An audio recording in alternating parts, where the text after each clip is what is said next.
There is a room in Washington, D.C. that very few people have ever seen. It is not in the White House. It is not in the Capitol building. It is not in any of the grand monuments that line the National Mall.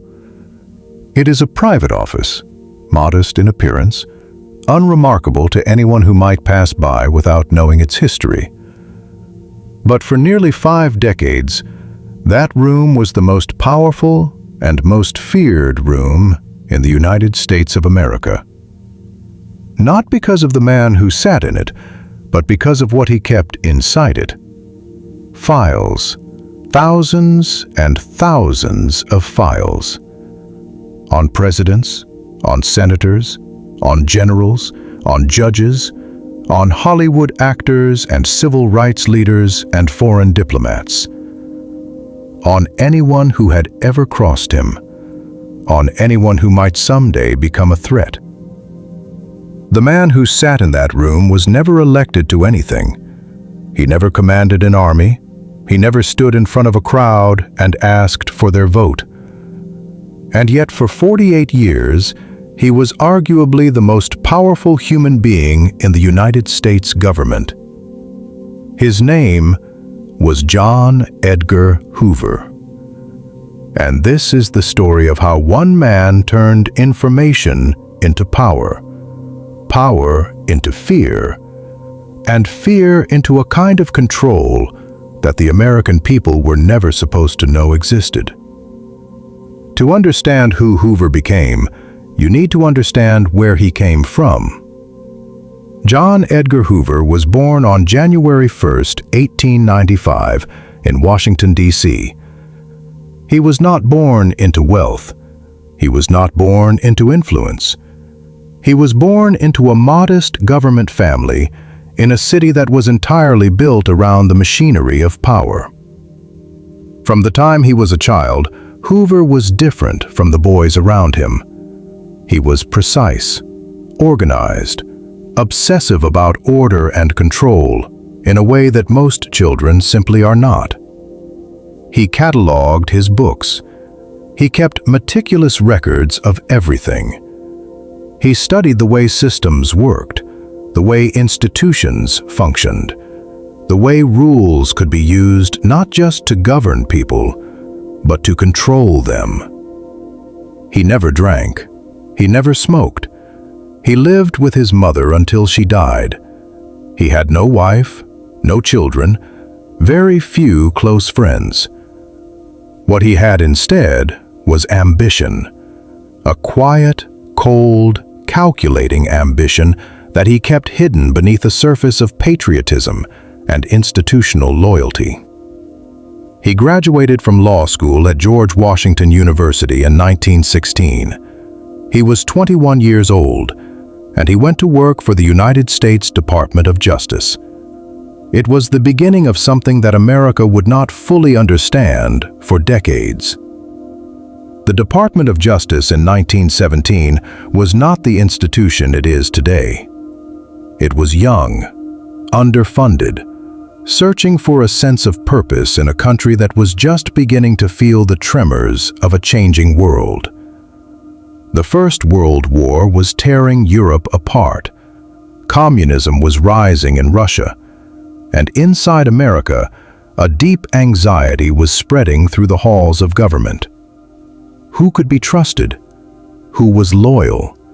Who among the millions of immigrants and activists and labor organizers was a genuine threat to the American way of life? Hoover understood this anxiety. More than that, he understood how to use it.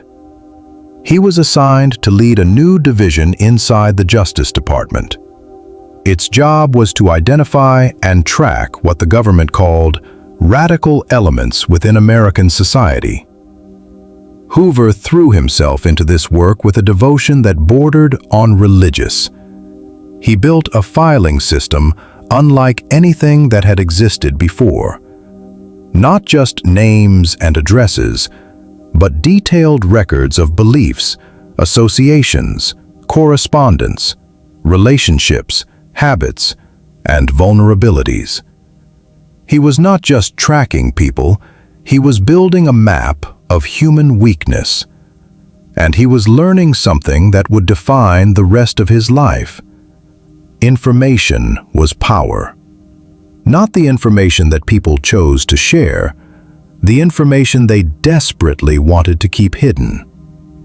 In 1924, at the age of 29, Hoover was appointed director of the Bureau of Investigation, the organization that would later become the Federal Bureau of Investigation, the FBI. He was young. He was relatively unknown. The politicians who appointed him believed he would be manageable. They were wrong. From the moment he took that office, Hoover began building something that had never existed before in American history. He standardized the hiring process. He brought in trained lawyers and accountants. He built forensic laboratories. He created a national fingerprint database. On the surface, he was modernizing American law enforcement. And he was. But underneath that modernization, he was doing something else entirely. He was making himself indispensable.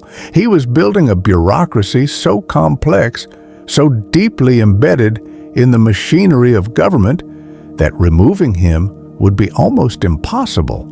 And he was expanding his files, not just on criminals, not just on foreign agents, on everyone, politicians, judges, journalists, anyone with power, anyone with influence, anyone who might one day pose a threat to him or to his position. He was not just the director of a law enforcement agency, he was becoming the keeper of America's secrets.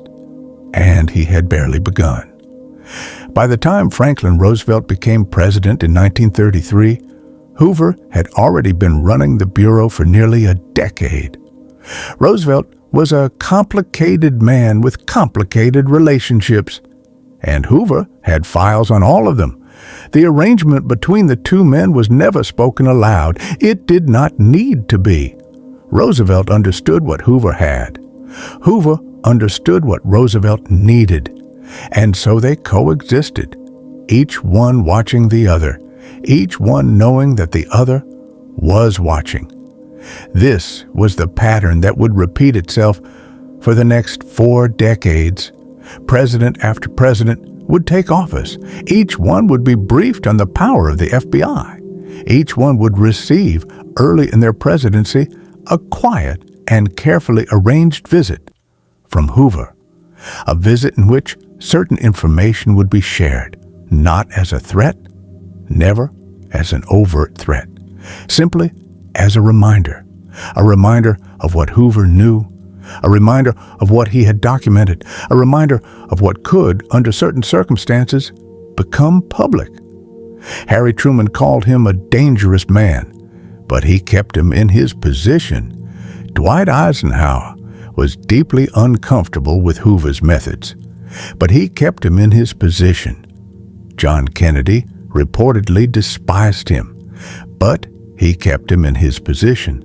Lyndon Johnson, who had known Hoover for decades, once said something about him that has never been forgotten. He said it was better to have him inside the tent than outside, because the men who kept Hoover inside the tent understood one thing with absolute clarity. The men who crossed Hoover did not fare well. The files were the key to everything. For decades, rumors circulated through Washington about what Hoover actually had. The rumors were extraordinary. Files on the private lives of senators and congressmen, documentation of affairs, financial irregularities, private conversations that were never meant to be heard, evidence of things that, if made public, would have ended careers, destroyed marriages, and sent powerful men to prison. Hoover never needed to use most of this material directly. The power was not in the using. The power was in the knowing. Every man in Washington who had something to hide, and there were many, understood that Hoover likely already knew about it. And that understanding was enough. It kept men in line. It kept criticism quiet. It kept Hoover's budget funded and his position secure through administration after administration. He was not just protecting himself, he was making himself the one constant in a city that changed its leadership every 4 years. Presidents came and went, administrations rose and fell, wars began and ended, but Hoover remained for 8 presidencies, for 48 years, unmoved, unremoved, untouchable. But power on that scale always has a cost, and the cost of Hoover's power was visible in what he chose to do with it. Throughout the 1950s and 1960s, as America was convulsed by the Civil Rights Movement, Hoover turned his machinery against the very people who were fighting for the most basic of human rights. He was deeply, profoundly hostile to the Civil Rights Movement. He viewed it not as a moral struggle for equality, but as a communist conspiracy to destabilize American society. And he used the full resources of the FBI to pursue that belief. Martin Luther King Jr. became one of his primary targets. Hoover authorized extensive surveillance of King. His phones were tapped, his hotel rooms were bugged, his private conversations were recorded.